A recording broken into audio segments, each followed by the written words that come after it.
Model pendidikan klasik merupakan pendidikan yang berlandaskan pada kurikulum klasik atau filsafat klasik untuk mengembangkan pendidikan tersebut. Pendidikan klasik bertujuan untuk memelihara, menjaga warisan yang telah ada dan dilestarikan untuk generasi mendatang. Pendidikan klasik ini menekankan pada isi pendidikan daripada proses dan cara penyampaian materi tersebut. Isi dari pendidikan ini diambil dari pengetahuan atau disiplin ilmu yang telah ditemukan oleh para ilmuwan terdahulu. Dalam pendidikan klasik, tugas dari pendidik dan pengembang kurikulum adalah untuk memilih, menyajikan, serta mengemas materi sesuai tingkatan peserta didik. Sebelum menyampaikan materi yang akan disampaikan, sudah semestinya bagi pendidik untuk mempelajari serta menguasai materi agar peserta didik ini lebih mudah untuk memahami materi tersebut. Karena tugas pendidik di sini bukan hanya untuk mengajarkan materi pengetahuan saja, akan tetapi juga untuk melatih keterampilan dan menanamkan nilai yang terkandung dalam materi tersebut. Pendidik di sini berperan sebagai contoh dan model ideal untuk ditiru oleh peserta didik sebagai penerima informasi.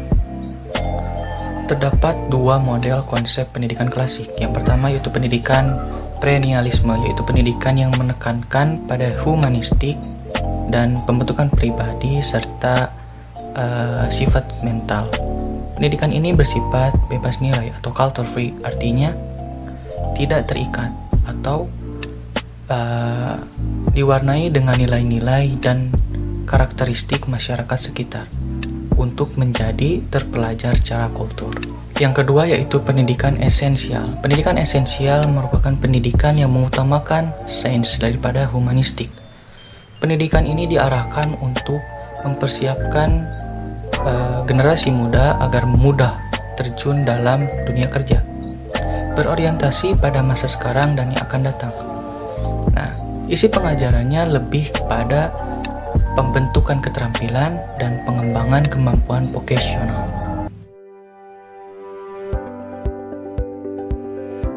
Model kurikulum subjek akademik adalah termasuk model kurikulum yang paling tertua, di mana pada masa-masa awal sekolah, model kurikulum ini adalah mirip dengan tipe model kurikulum yang digunakan pada sekolah.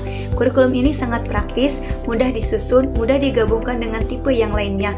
Kurikulum subjek akademik bersumber dari pendidikan klasik yang berorientasi pada masa lalu. Semua ilmu pengetahuan dan nilai-nilai telah ditemukan oleh para pemikir masa lalu. Fungsi pendidikan memelihara dan mewariskan hasil-hasil budaya masa lalu tersebut. Kurikulum ini lebih mengutamakan isi pendidikan, di mana menurut kurikulum ini belajar adalah berusaha menguasai ilmu sebanyak-banyaknya. Orang yang berhasil dalam belajar adalah orang yang menguasai seluruh atau sebagian besar isi pendidikan yang diberikan atau disampaikan oleh guru. Kurikulum subjek akademis tidak berarti hanya menekankan pada materi yang disampaikan dalam perkembangannya, secara berangsur memperhatikan proses belajar yang dilakukan siswa. Proses belajar yang dipilih sangat bergantung pada segi apa yang dipentingkan dalam materi pembelajaran tersebut. Pendekatan dalam perkembangan kurikulum subjek akademis. Yang pertama, pendekatan pertama adalah pendekatan struktur pengetahuan, di mana murid-murid belajar bagaimana memperoleh dan menguji fakta-fakta dan bukan sekedar mengingat-ingatnya. Jadi setelah dia menemukan atau setelah dia mendapatkan ilmu baru, dia bukan hanya mengingat-ingatnya saja, tetapi dia dapat menguji fakta-fakta tersebut. Selanjutnya, pendekatan kedua adalah pendekatan yang bersifat integratif, di mana pendekatan ini merupakan respon terhadap perkembangan masyarakat yang menuntut model-model pengetahuan yang lebih komprehensif terpadu.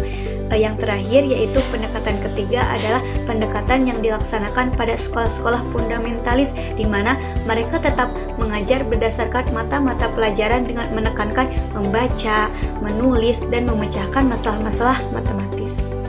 Adapun model kurikulum subjek akademis memiliki ciri-ciri yang berkenaan dengan tujuan, metode, organisasi isi, dan evaluasi. Tujuan kurikulum subjek akademis adalah pemberian pengetahuan yang solid serta melatih para siswa menggunakan ide-ide dan proses penelitiannya. Dengan berpengetahuan dalam berbagai disiplin ilmu, para siswa diharapkan memiliki konsep-konsep dan cara-cara yang dapat terus dikembangkan dalam masyarakat yang lebih luas. Ide-ide diberikan guru, kemudian dielaborasi atau dilaksanakan siswa sampai mereka menguasainya. Konsep utama disusun secara sistematis dengan ilustrasi yang jelas untuk selanjutnya dikaji. Ada beberapa pola organisasi isi atau materi pelajaran kurikulum subjek akademis. Pola-pola organisasi yang terpenting diantaranya yang pertama, college curriculum adalah pola organisasi materi atau konsep yang dipelajari dalam suatu pelajaran dikorelasikan dengan pelajaran lainnya. Yang kedua, uniform atau concurrent curriculum adalah pola organisasi bahan tersusun dalam tema-tema pelajaran tertentu yang mencakup materi dari berbagai pelajaran disiplin ilmu. Ketiga, integrated curriculum. Kalau dalam uniform masih tampak warna disiplin ilmunya, maka dalam pola yang integrated warna disiplin ilmu tersebut sudah tidak kelihatan lagi. Bahan ajar diintegrasikan dalam suatu persoalan, kegiatan, atau segi kehidupan tertentu. Yang keempat, problem solving curriculum adalah pola organisasi isi yang berisi topik pemecahan masalah sosial yang dihadapi dalam kehidupan dengan menggunakan pengetahuan dan keterampilan yang diperoleh dari berbagai mata pelajaran atau disiplin ilmu.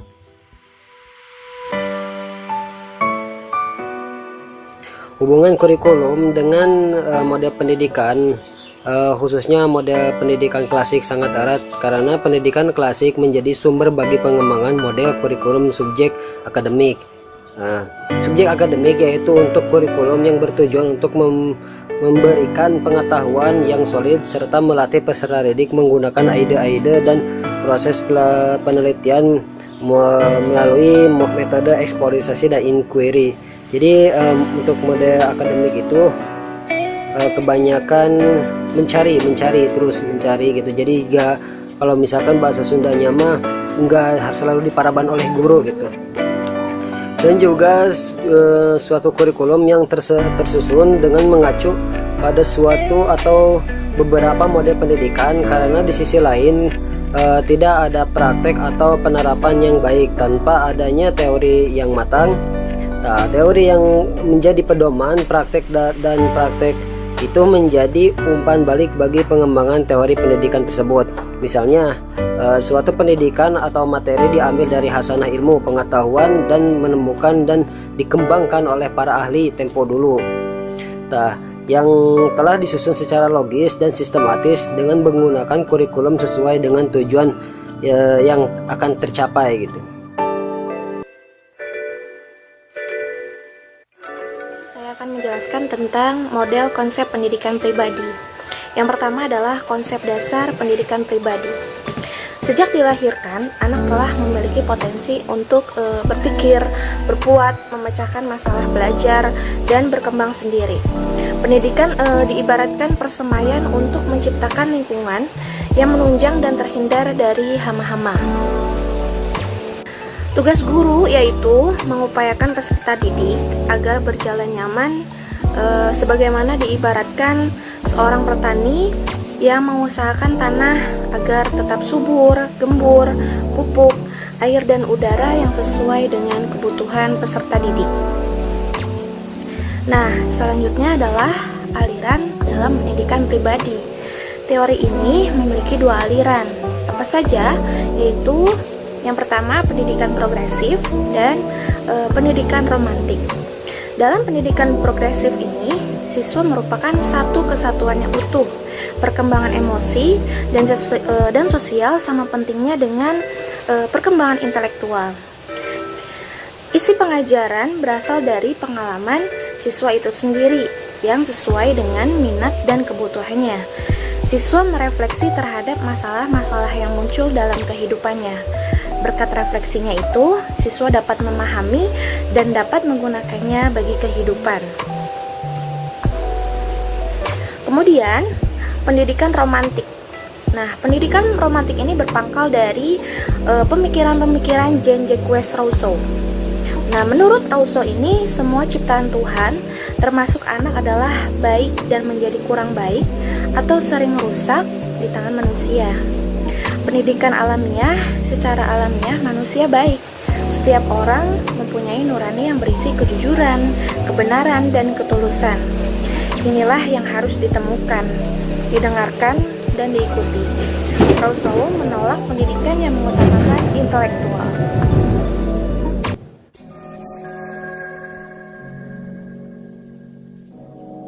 Baik, bismillahirrahmanirrahim. Di sini saya akan membahas tentang model kurikulum humanistik. Yang pertama yaitu ada konsep dasar humanistik. Para pendidik humanistik berpegang pada konsep individu atau anak. Hal ini merupakan satu kesatuan yang menyeluruh. Pendidik humanistik ini diarahkan untuk membina manusia yang utuh, bukan saja dari segi fisik dan intelektual, tetapi dari segi sosial dan efektif. Pendidikan humanistik ini menekankan peranan siswa untuk menciptakan situasi yang rileks. Maka dari itu guru diharapkan untuk mendengar pandangan realitas peserta didik, menghormati peserta didik, dan penampilan yang ilmiah. Dan yang kedua yaitu karakteristik model kurikulum humanistik. Kurikulum humanistik ini mempunyai beberapa karakteristik yang berkenaan dengan tujuan, metode, organisasi, isi, dan evaluasi. Menurut para humanistik, kurikulum ini berfungsi untuk memberikan pengalaman atau pengetahuan berharga untuk membantu memperlancar perkembangan pribadi baik. Dan yang ketiga yaitu adanya aliran pendidikan humanistik. Hal ini terbagi ke dalam 3 bagian, dan yang pertama yaitu aliran pendidikan konfluen, menekankan keutuhan pribadi. Individu harus bisa merespon secara utuh baik dari pikiran, perasaan maupun itu tindakan. Nah, konfluen ini memiliki ciri diantaranya partisipasi, integrasi, relevansi pribadi anak, dan tujuan. Dan yang kedua yaitu adanya aliran kritisisme radikal, yaitu sebagai upaya untuk mengembangkan potensi anak yang dimiliki. Dan yang ketiga yaitu adanya aliran mistikisme modern. Nah, hal ini menekankan untuk latihan dan mengembangkan kepekaan atau perasaan seseorang gitu. Nah, terus ada kaitan antara model konsep pendidikan pribadi dengan model kurikulum humoristik. Nah, kurikulum pendidikan pribadi lebih menekankan pada proses pengembangan kemampuan siswa. Materi diajar dipilih oleh sesuai dengan minat atau kebutuhan siswa. Pengembangan kurikulum dilakukan oleh guru melibatkan siswa. Jadi ia berproses mengajar selalu berubah sesuai dengan minat dan kebutuhan siswa.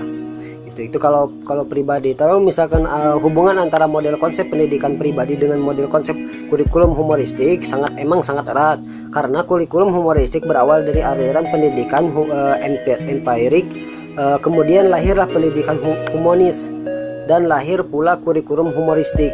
Nah, dari segi kurikulum humoristik dikembangkan oleh para ahli pendidikan humanis, yang mana dilakukan ini berdasarkan konsep aliran pendidikan pribadi, yang mana aliran ini lebih memberikan tempat kepada siswa. Artinya bahwa aliran ini beranggapan bahwa manusia adalah yang pertama dan utama dalam pendidikan.